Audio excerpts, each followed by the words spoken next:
ბათუმში საავტორო კინოს მეექვსე საერთაშორისო ფესტივალი გრძელდება. BFI წელს 3 საკონკურსო სექციაში მუშაობს.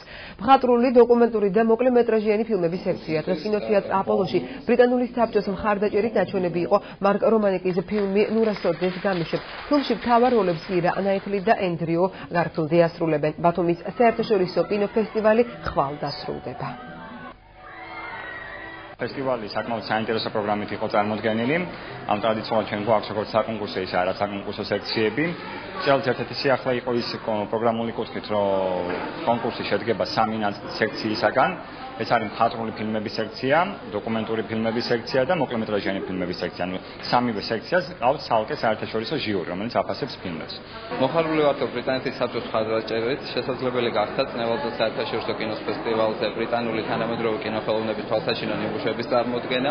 დღეს წარმოგიდგენთ ფილმს სახელწოდებით ნურასოდეს გამიშვებს, რომელიც გადაღებულია ბრიტანელი მწერლის კაზიო იშიგუროს ძალიან ცნობილი რომანის მიხედვით. ეს არის ძალიან დახვეწილი და ძალიან ნაკიფად გაკეთებული ფილმი. პრაქტიკულად კრიტიკოსები, როდესაც არჩევდნენ ფილმს, მას ნაკლივ ვერ უყოვეს. ფილმში თამაშობს კირა ნაითლი. მას ალბათ წარდგენა არ ჭირდება ქართველი მაყურებლისთვის, თუმცა მე განსაკუთრებით გამოვყოფდი ორი მთავარი გმირის როლების შემსრულებლებს, ესაა კერი მალიგანი და ენდრიუ გარფილდი.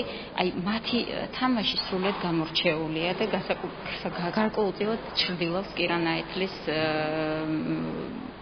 ნამუშევარს.